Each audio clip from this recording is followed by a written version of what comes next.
Hello, Internet, and welcome to another scintillating tale on Never Stay Dead. I, Matthew Dergish, am here with my co-host, Damian Kilby. We're doing a bit of a sloppy cast today because I haven't been able to do a proper You cast. have been dead, and now you're back. Yes, we're resurrecting the podcast. We had some house damage, some water damage that led to asbestos removal, and I wasn't in my house for months, it felt like. I think it really, was months. Yeah. And so we haven't been able to do anything, and here we are doing something now. So, and you had some boxes of comics that you'd sort of inherited from your father-in-law, which I thought were in your basement. Did those get damaged? Yes. Yes, but the extent of the damage is that some of the tops of the boxes got some water damage and none of the comics or even the bags were harmed. So this is a great advertisement for bagging and boarding your books. I mean, or at least shoving them in a box, because that's all it was. So but they were bagged, right? They were. And so, I mean, the truth is, like, the box caught it, so we were good. There was only a few nasty water drops, so we're really going to have to replace the boxes. But as far as things could go to your comics collection, replacing boxes is not the worst. Thing, yeah. Now, listeners to our podcast haven't seen it, but they can go to your channel and see where you did kind of a random unboxing of those comics. Yeah, I'm not sure it's great viewing, but it's there in retrospect.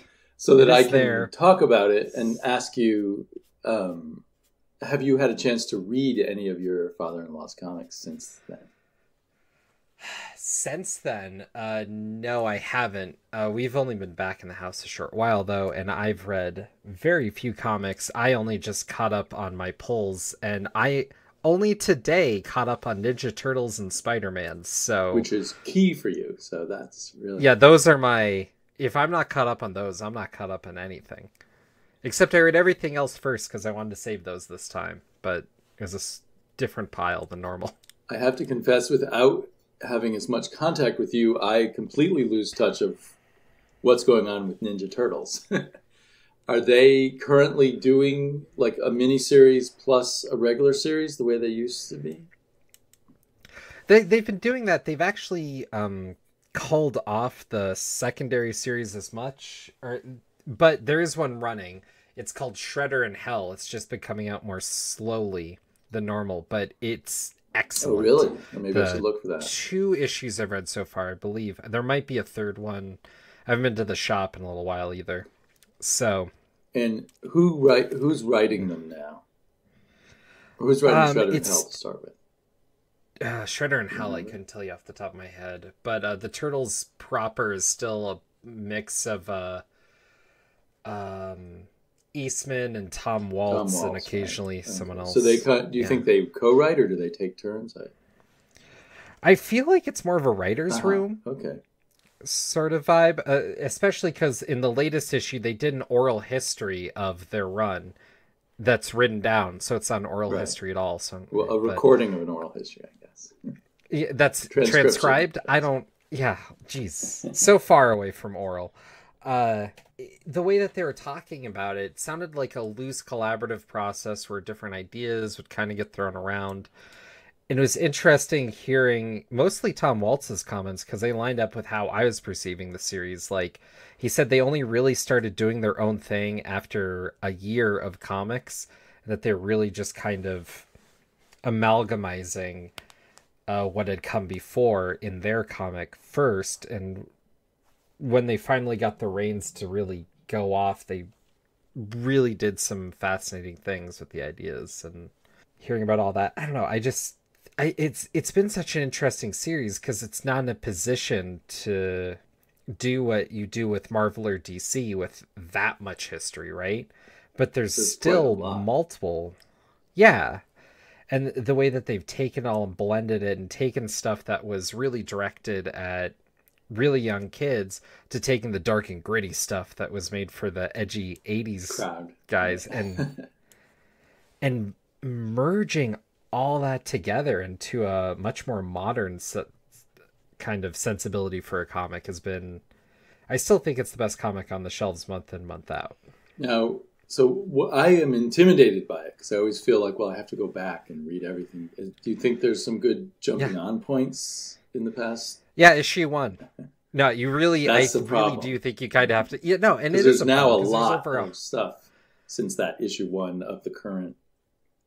Right, and they're rounding to issue 100 now. But there's much more than 100 issues because all those B-books, or at least most of the B-books, play an important role as well. So you're looking at easily like 150 issues. It'd be really hard to get into now. But it's worth it. It's worth every page, except for a few that were rendered by artists that were less than stellar. So maybe what I need to do is digitally binge them at some point. I mean, if you want to at this point, I can't hold anyone for not going. Like, in a weird way, I'm like, it's like trying to approach Cerebus or something, right? Like, it's all relatively important. But at the same time, you can kind of pick up a phone book of Cerebus, and it more or less should be its own thing.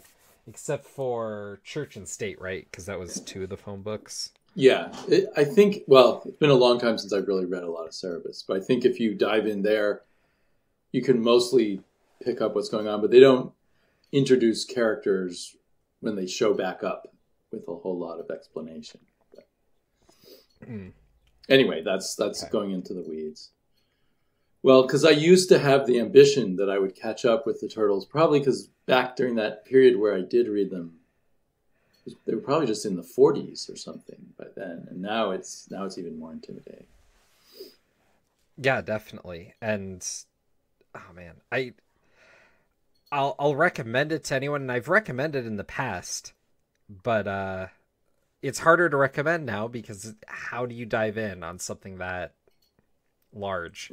It becomes the problem that most comic books have, after a while. Where do you jump in? Where do you read? How do you suss it out, really?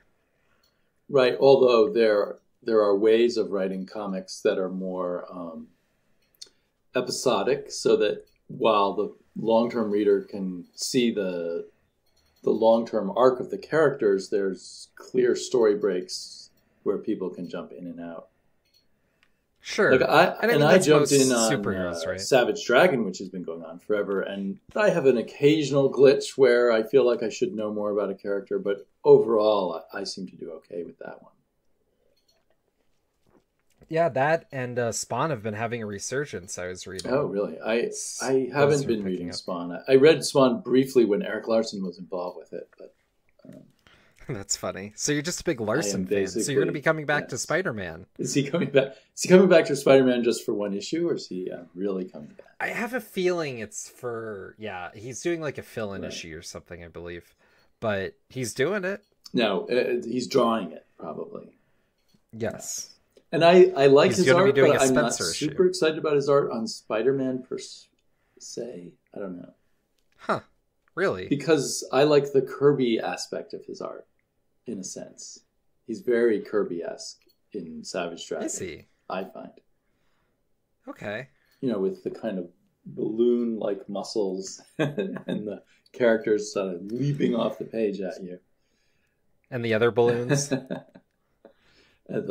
Right. Well, my daughter's in the room, so yes, the other. Right. She can't hear you, but she can hear me. I know. I phrased it the way I did. But anyway, that's one of the surprise books to me of the past year of comic book reading that I still, with Savage Dragon, I was sure I was going to drop it after a few issues, but I could just stick with it.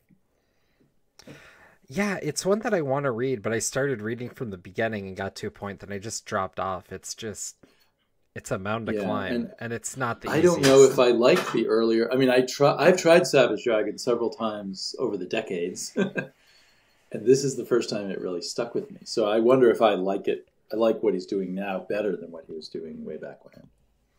Well, he's been at it long enough. You hope he got better, right? Right. As far as I know, he's now the only one who has a chance of beating Dave Sims' record of sticking with it. Well, Spawn... Because Spawn has not been the single person. Yeah, Spawn's boasting 301, but I don't think it's earned. Right. And McFarlane hasn't been the writer or artist on all 300 issues. Well, I don't, at this point, I don't think he's been a principal creator on a majority of the issues. Right. Maybe I'm wrong. Whereas Larson has, like Dave Sim, been the main person the whole time. Yeah, I thought he did a few issues where he let other artists kind of come in, but that was to like fit something in the story. That may be. I haven't seen those, but I'm sure he was still the writer.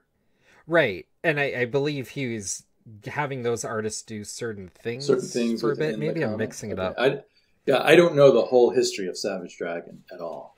I sure don't. Who does? There's a podcast. Who's doing the Savage Dragon podcast? I'm told he's a really nice guy by someone who knows him personally.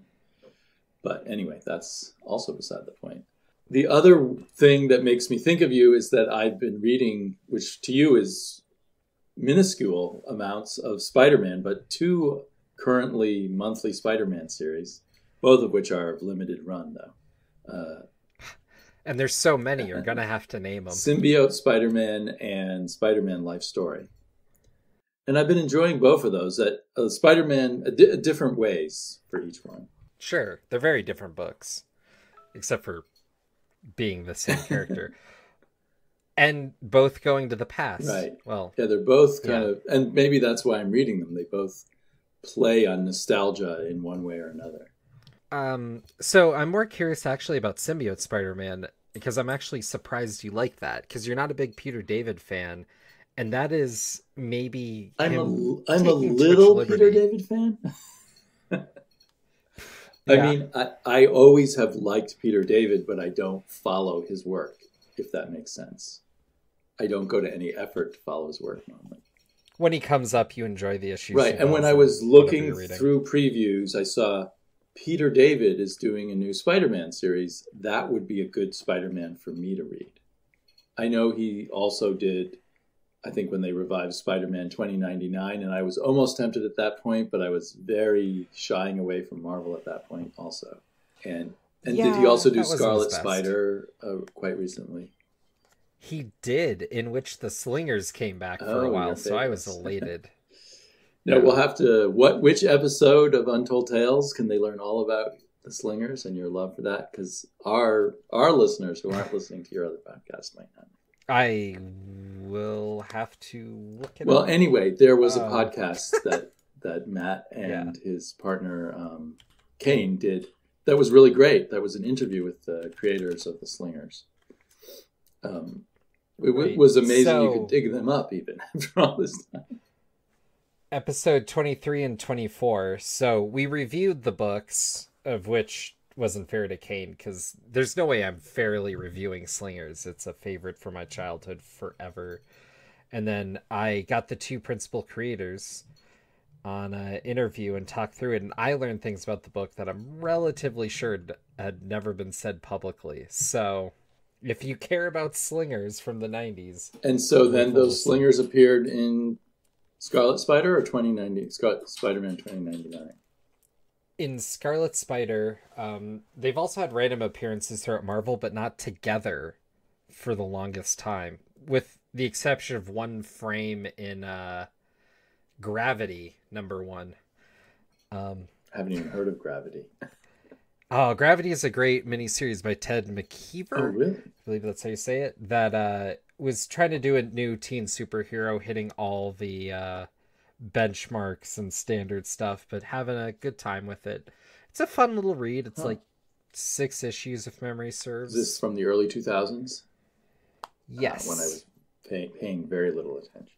Yeah, it really went under noticed. Gravity has since been on a couple team books, I think, and good addition to the Marvel universe, but also kind of, I think the problem is he was another white male kid with kind of a standard set of superpowers at a point where nobody really wanted another one of those. You needed some diversity to stand out a little, and he just didn't. Well, and Marvel and DC, but especially Marvel, just always throw so much up against the wall and so little of it actually sticks. There can be all kinds of reasons. So to go back, so I saw that Peter David was writing a miniseries on Spider-Man. I saw that Mysterio was the villain. We have done a extensive series of videos on Mysterio back in our deep, dark past. So he's become a favorite Spider-Man villain. And so I thought, oh, that'll be cool. And when the first issue came out, I was like, I don't know if I like this. And a lot of that problem was the Greg Land art, even though the art was actually better than I expected from Greg Land. But as it's gone along, I've kind of made my peace with the art, and I'm really enjoying what is on one side kind of a light script, but also it feels like he's working up to doing something interesting about what was going on with Spider-Man and the symbiote, because last we heard someone's has got a piece of the symbiote suit and is going to experiment on it. And I don't know if that's part of the old canon or something new that Peter David's adding. How do I say this? At the time, that wasn't canon, and also the idea of Spider-Man swinging out in the suit and doing things unbeknownst to himself. Oh, right. The suit, when Spider-Man is unconscious, does some very violent things. Right, and these are both things that have happened in the pages of Spider-Man multiple times before, but not in this time period. And these are both things that happened, for the most part, in books that are most largely forgotten. So I feel like Peter David's really trying to get away with something here. So this just feels like the laziest recycling thing. Stuff. So I, being unaware of that, think, oh, Peter David, being very clever. Well, and so you really wouldn't be aware of it unless you've gotten to some of these deep cuts on Spider-Man, because I'm trying to think. The latest other time I could think of them playing on the spider suit doing things when Peter's unaware during this period was an annual by the guy who's doing the Miles Spider-Man book currently, Ahmed, before he took over. Yeah, and that was done earlier this year, I believe. Right. So that's not so long ago. Or late last year. But yeah, it was this annual that about no one read, relatively, and same idea. Right. And for those who don't know, I have not read a lot of Spider-Man since about 1985. So I'm easily taken in by reading a Spider-Man here or there and thinking it's an original plot. Well, and I don't want to be too harsh on it, because I mean, how much rehash is there in your Superman, Batman, Spider-Mans, right? But in this case, it feels, with the light script, the Greg Land art, everything, it's funny to me that you're digging this up. You know, you expect a miniseries to do something different, right? Why does the miniseries exist except to do something special? In theory, anyway. Well, especially with a character that has other miniseries going currently, multiple monthly books, a team-up book with other... Or I think Spider-Man Deadpool ended.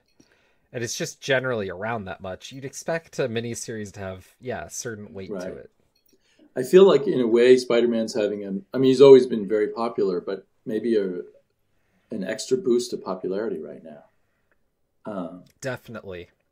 It seems like the lust for Deadpool and for Wolverine have both kind of ebbed, and Spider-Man's moved back into that position of maybe the person that the fans are buying the most comics of, in the endless kind of spin-off way that those other characters have often had. Right, and I'm kind of wondering too, I should look. I'm curious how the Miles book is doing, because I feel like this would be the time that Miles would be shining. And I feel like I saw some announcement about someone's going to do something with Miles and the Ultimate Universe, but it just flashed by me and I didn't pay close attention. I forget where I saw that. Yeah, well, since they blew that up, I'd be curious. I guess that would be a flashback. It might have been that I was flipping through Previews magazine before I put it in the recycling. I would love to save all the Previews magazines, but I mean, even I, as many comics as I hoard, those take up so much space. So I've been seeing on YouTube and whatnot that you've been buying an inordinate amount of comics. Yes, I have. I don't really plan things out very carefully, but I have had a lot of weeks where I get 13, 14 new books. And then I also buy back issues. Have you been reading and enjoying any of them? Yeah, well, like both the Spider-Man books I'm getting. Sure. So I think we've kind of chatted that maybe we can see how it ends if we want to talk about Spider-Man life story at some point as a whole. But I'm enjoying it a lot more than Symbiote Spider-Man. For some reason, it's connecting with me emotionally. Maybe the aging of the character helps, even though it's a very odd book because they just give you these thin slices of time. Right. So people who haven't read it, what is it? Spider-Man Through the Ages? Spider-Man Life Story. Life Story. Each issue, it covers, like, takes a moment out of a decade. Right. Maybe a week from that decade. So first issue was the 60s, right. Then the 70s, then the 80s, and we just had the 90s. And while I appreciate that it's letting us kind of fill some gaps and whatnot, letting us be, trusting the reader to make some intelligent leaps. Right. It's still, it's the problem that I have with it overall is just that it doesn't really focus on Peter as much as I'd like. There's a whole bit in the first issue with Cap dealing with Vietnam, and that felt like a third of the issue. And I was like, that has some serious ramifications, and they just kind of leave it there for a while and then pay lip service to it the next issue. And I'm like, that could be a mini-series itself.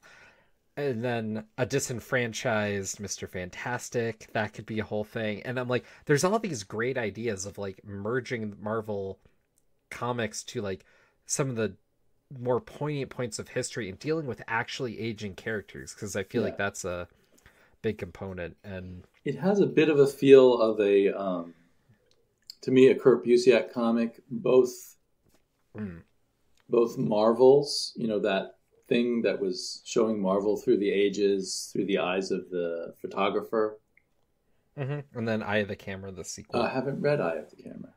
Is that by Busiek also?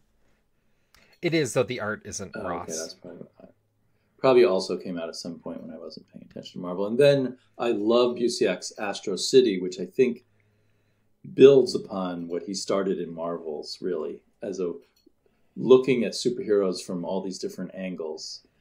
And some of the angles that he'll take is, what has the whole of the superhero's life kind of added up to over time. So I do think you're right about that weakness. The Captain America thing in particular was very distracting and ultimately leading us in the wrong direction of what is this story about. It's almost as if Zdarsky hadn't found his footing that well in the first issue. Yeah, well, my opinions of Zdarsky are kind of lesser than most people's, though his last issue on Spectacular is an issue I think everyone should go buy. It's one of those heartfelt. It's the one he drew Spider-Man himself, comics. is it? Yes, it's worth the read. It's its own deal. So you can read it by itself. It's a good single issue. Okay, that's cool. Yep. Well, in my experience with Zdarsky, he's very inconsistent, and so like in Marvel 2-in-1, I felt like about half of those issues really hit the mark and the other half flailed about. So too, then the other one.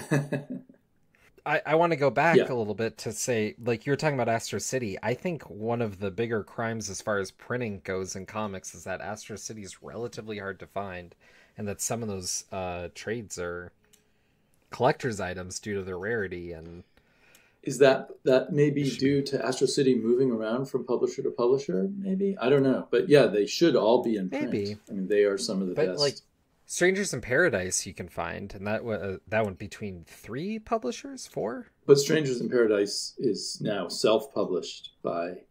Are you talking about back issues or about finding trades?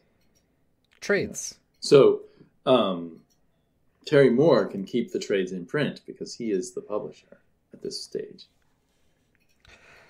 Fair, and, for whatever reason, I don't think Kurt Busiek is that aggressive about Astro City, or he'd be at Image instead of at DC. But yeah, no, I actually confronted him once on Twitter about it. He was kind of like, "Yeah, well, is what it is." It's like, fair enough, but still, you should fight a little for it, man. But I've been buying hardbacks of all the recent ones I can get. Well, and he just moved to doing a trade only. I have a bad feeling because of, well, for those of us who've been paying attention, there's a lot of changes going on at DC, and it seems like there's going to be more. There's a lot of turmoil there because they got purchased by AT&T. That I think things like Astro City may end up, on the heap of history soon. Yeah, well, with Vertigo getting Vertigo's gone, or almost gone. It's officially been said to be right. ending. I guess they're wrapping up. Yeah, but like DC introduced a bunch of children's imprints, and they're still doing lots of children's books, but they've already ended those imprints almost before they started, and now they're rebranding it to something else. And the Black Label, which is undefined. I guess Astro City would go under Black Label now, the way they've redefined things. But whether we'll really see Astro City being published in new original graphic novels under Black Label, I'm not holding my breath. Yeah, fair enough. I'm really feeling like now that Marvel and DC are really getting hit by this corporate takeover stuff, we'll see kind of a new age of comics arise where things maybe shift to other publishers when things like that can't happen at Marvel or DC anymore. Yeah. Things like Astro City and whatnot. Though we've kind of already seen that with Image coming up and dominating that side of the market. But you're right, we may see a new wave of that. Because, well, there could well be like tighter controls on everything that will drive even more creators away from the big guys. It feels to me like it's really up in the air in terms of DC. What I have the sense of like these brand new executives who've never run comic book companies before trying to figure out what are we supposed to do with this comic book company, and they're changing their minds here and there, and they'll probably change them again. Well, it's probably got to be hard too, because if you're not a comic fan, trying to figure out what would work in comics has to be understanding the Baroque levels and ins and outs of the comic book world are probably hard. They probably think they are comic book fans, and they just don't know what Batman can show his private parts. I know Batman, and he doesn't have private parts. So, I mean, the way he's drawn most of the time. Well, another comic that I'm still getting, and I'm constantly on the edge of dropping, is Detective Comics, written by Pete Tomasi. You did not read his first arc, which I did. I caught up. You did? Oh, you read the one where it all turned out he was inside some virtual reality machine in his Batcave. Mm-hmm. And you didn't think that was awful? I wasn't as big of a fan of that one, but the annual I enjoyed, and the more recent... The annual or the 1000 issue? Well, after the 1000 there was issue, an annual that just came out a week ago or so, or 2 weeks ago. Right. That was the best thing so far, I think, that he's done. Although I have enjoyed the Gotham Knight quite a bit more than his first arc. And I was going to say that the Gotham Knight has been the best Batman story I've read in years. Really? So I'm not that excited by that. Oh, here's the thing. Like that's really not saying much. I haven't enjoyed Batman in years. You mean mainstream Batman? I mean, are you including Batman White Knight in that? Because that's pretty recent. And you seem to like that. White Knight is... Yeah, no, I did really enjoy it. I thought that was longer ago. So maybe I'm wrong, but I thought it was in the past year. Maybe I'm thinking of the big, you certainly the monthly books, the detectives, the Batman, and I started reading Batman the Outsiders, and that's... I haven't sampled that. Did you enjoy Detective before Tomasi took over? I had dropped it. After Tinian left, I dropped it, so I did not read the Brian Hitch. The Brian guy who is now doing The Outsiders, Brian something. Brian Hitch. No. Is it Hitch? No, Brian Hitch is an artist. Pretty sure. I remember some people saying his brief time, that Brian fellow. Oh, Hill. Hunt? Brian Hunt? No. Brian Hill. Brian Hill. Dexter Soy artist. Yeah. So that's been good? Is it two issues? I read an issue. It was all right. I think it has potential. It's framed a lot more like the CW superhero shows. Okay. Well, I was really liking Batman Damned, which may or may not ever have a third issue, and I was No, I mean, I'm surprised it wouldn't have a third Well, issue. the third issue has been now put off for, seems like 6 months. The first 2 issues came out, and then no third issue. Oh, okay. And I think there was a lot of delays on the second issue because apparently they had to make a lot of changes after the top brass got upset about seeing Batman's nudity. What was the second issue just going to be, him and the nude the whole fighting? Time? I don't know. There was certainly lots of swearing there. They're not upset by Batman and crew swearing a lot. But anyhow, so I find Detective at best just okay now, and it feels like Tomasi at his weakest. I really think like he was maybe struggling on building up to that momentous detective issue. Right, and I can see that. It's a big problem. And I've enjoyed everything he's done with it since, so I'm willing to keep writing it. Did you read the finale of the Arkham Knight series 1005? This one? No, I haven't gotten that one yet. Okay, so I would like to hear your opinion on that when you get to it. Well, soon. I haven't been to the comic shop in a couple weeks, like I said, so it's coming. You have this odd idea that you should get the asbestos out of your house and take care of your baby rather than go to the comic book store.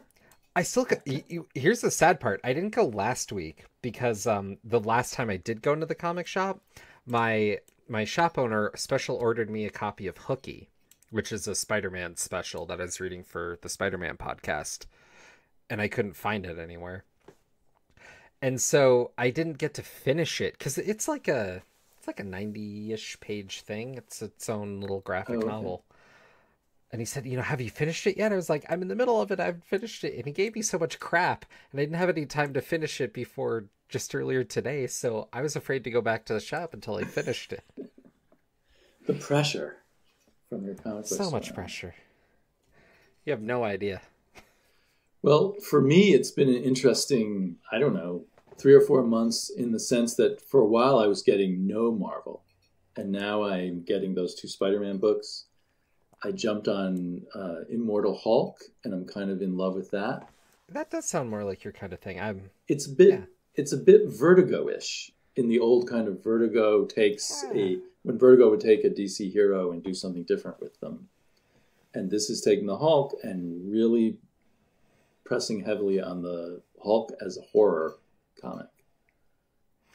I think that's a good angle. And it's really worked well. And as an old comic book fan, I really appreciate that they somehow make exciting stories while folding in the entire history of the Hulk's incredibly long span as a character.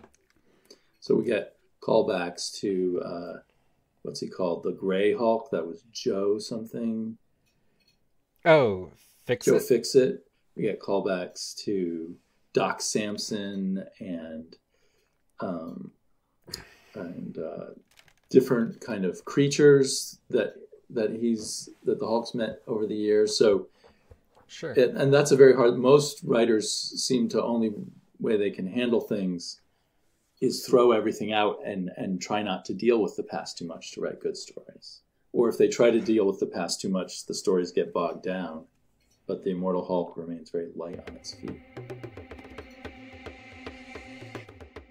Okay. So are we talking about J.J. Abrams' Spider-Man?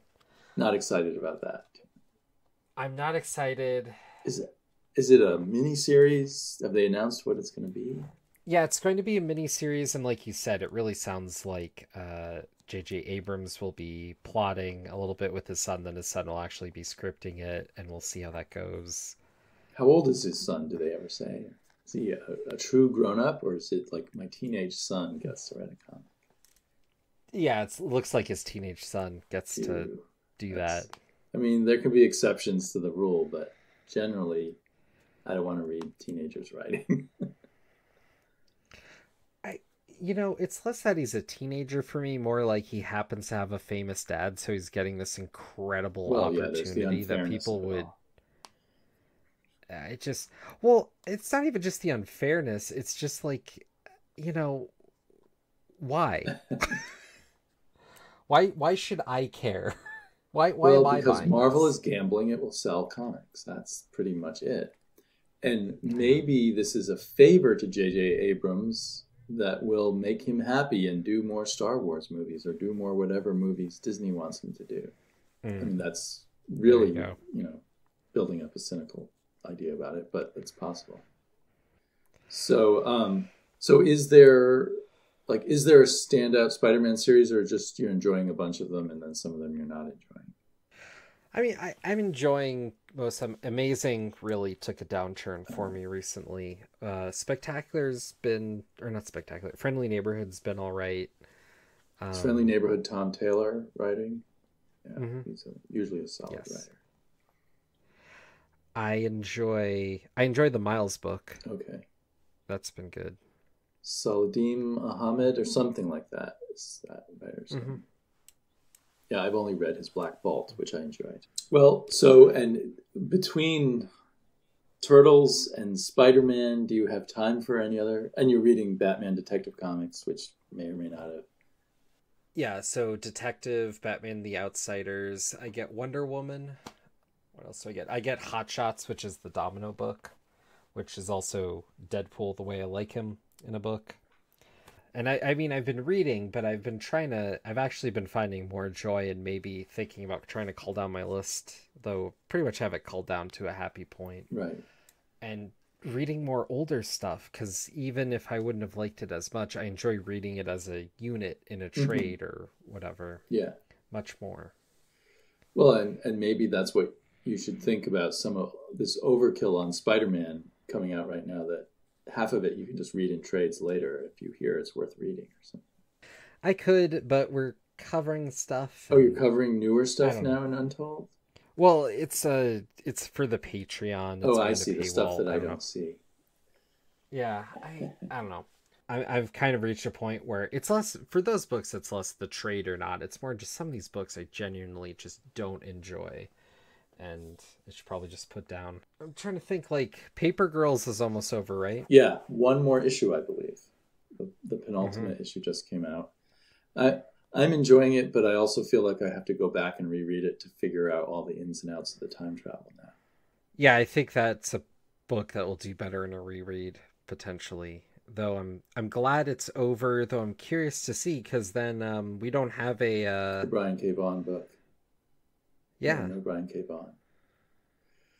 And, well, I'm also, because I love Cliff Chiang's art, I hope he goes on to do something interesting after Paper Girls. Yeah, I mean, I've been following him regularly since he was doing Wonder Woman, which I guess was the last book he did before this. But, I mean, I have both of those runs in their entirety.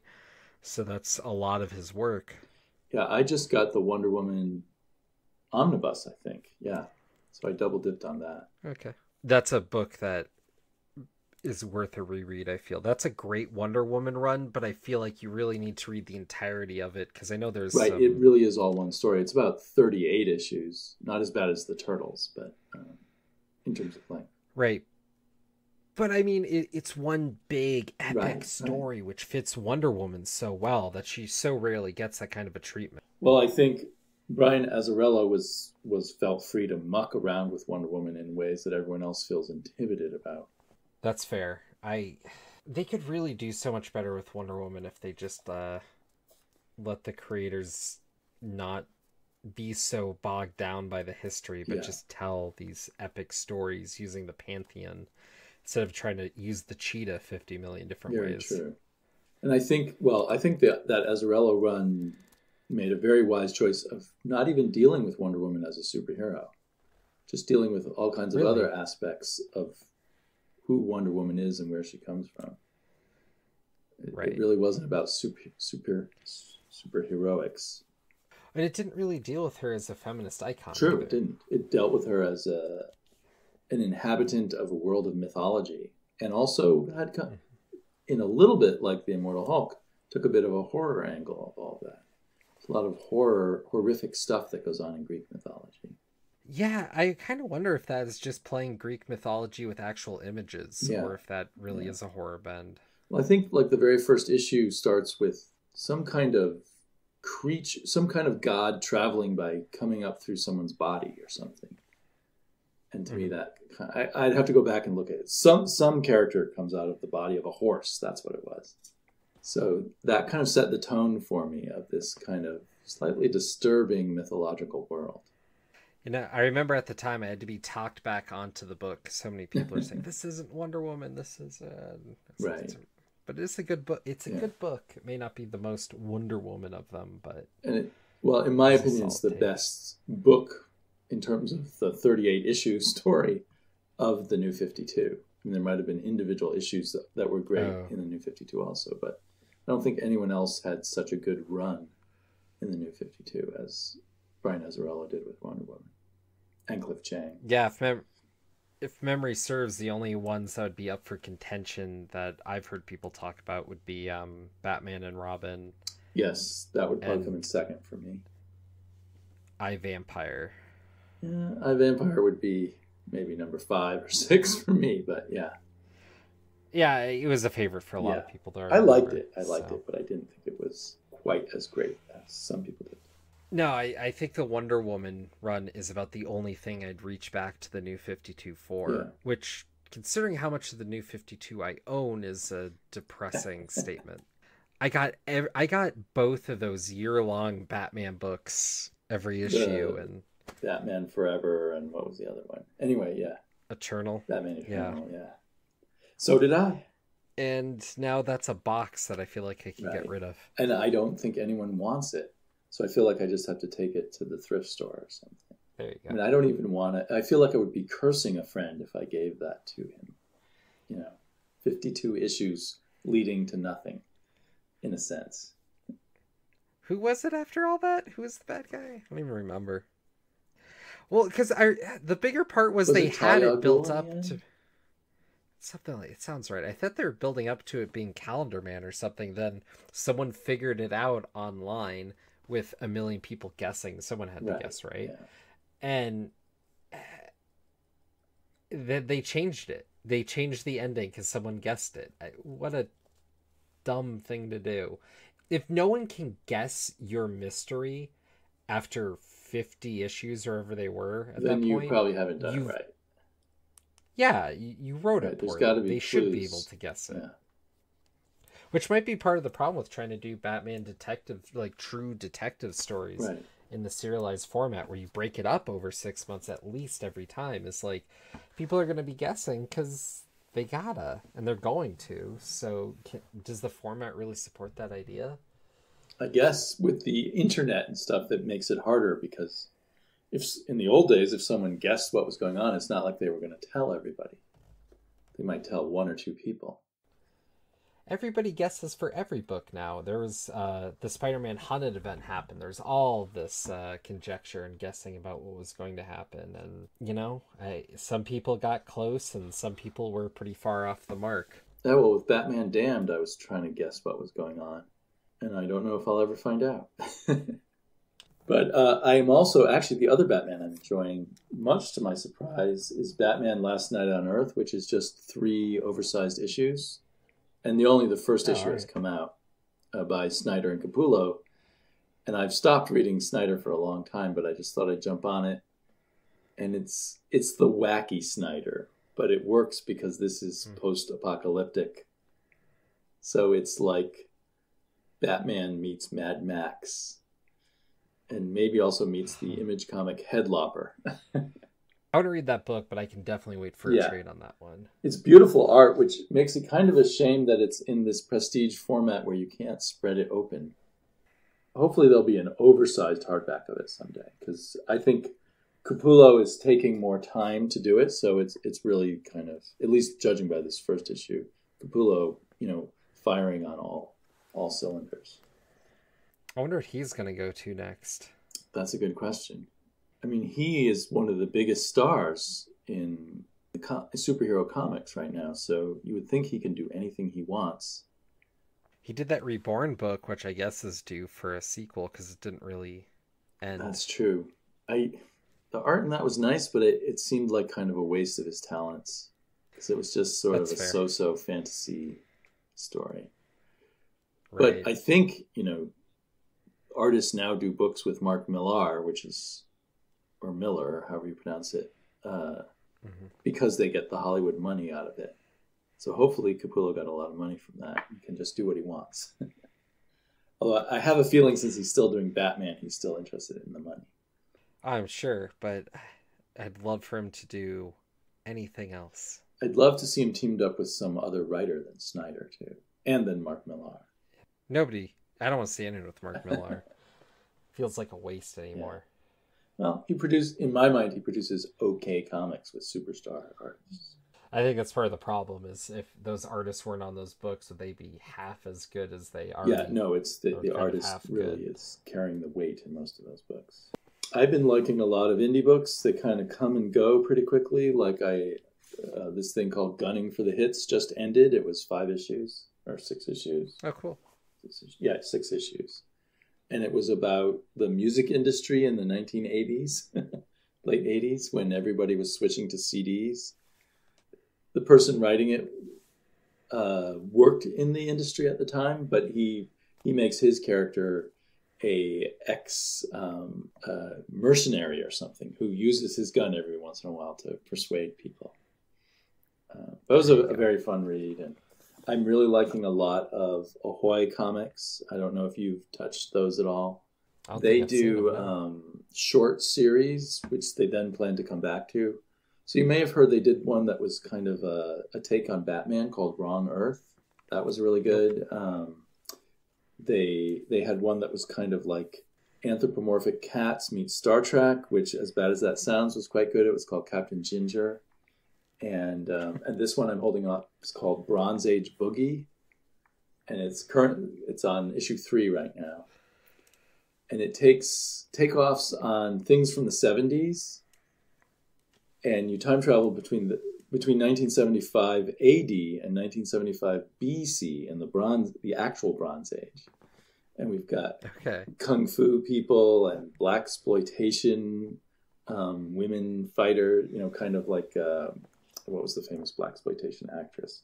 But anyway, and then Bronze Age warriors and invading Martians who are both invaded Earth during the Bronze Age and now are invading it during the 70s, the Bronze Age of comics. And I believe the Martians are also keyed into a 1970s Marvel's Bronze Age series called War of the Worlds that starred Killraven. You may or may not have stumbled across that character. And those Martians were supposedly based on H.G. Wells's Martians, but they came back after they conquered the Common Cold and conquered Earth and made humans fight as gladiators. And so we've got Martians making humans fight as gladiators in this Bronze Age boogie. But so anyway, Ahoy Comics is one of the exciting new publishers for me. And then I still get a lot of that sounds great. Some of which are really great, some of which are not.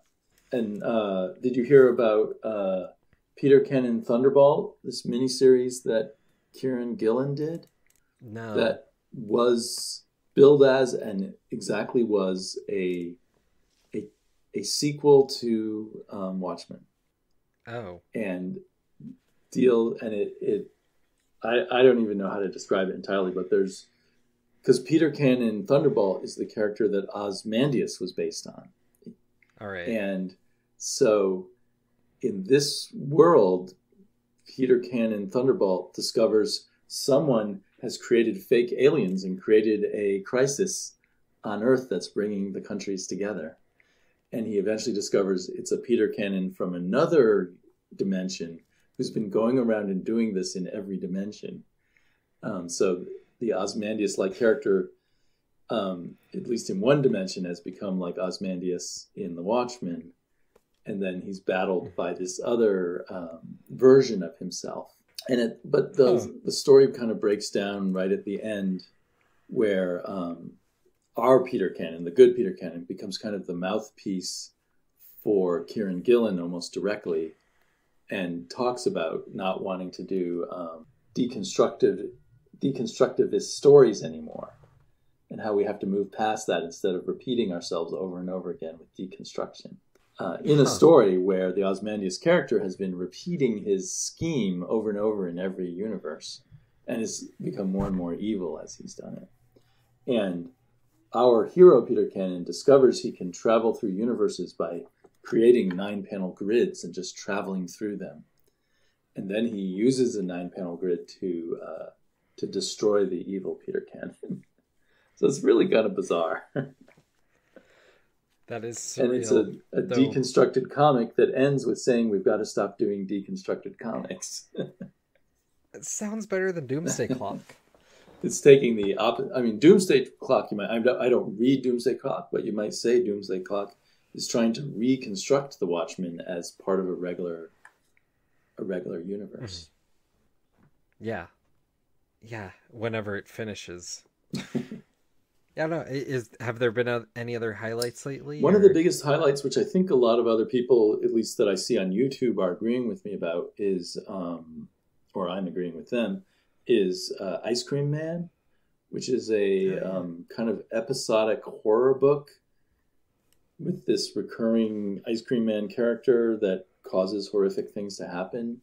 And each issue kind of stands alone, but you're also slowly getting a thread of this creature, Ice Cream Man, that isn't human at all and has probably destroyed other universes previously.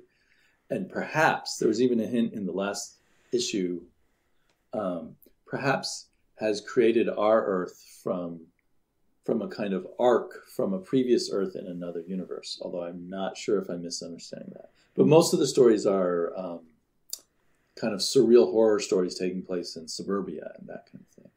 It's a very hard to describe comic, but it's very satisfying. I don't know if I have a copy in front of me because I can't. The artist is Morazzo, but I can't remember the name of the writer because I don't think I've seen anything else he's written. Well, breakouts are good too. Yeah. So, I even gave trades of that to a horror-loving brother-in-law of mine, and he said he liked it a lot. But of course, you never know when you give a gift if they're being nice or not. That sounds great, though. Well, on to the future, right? We are not dead, or we are risen from the dead, and we never stay dead, and we will be back. We've discussed a number of ideas for shows. Maybe we shouldn't tease them because last time I've teased shows that we haven't done yet. Some of them are ones that we will do.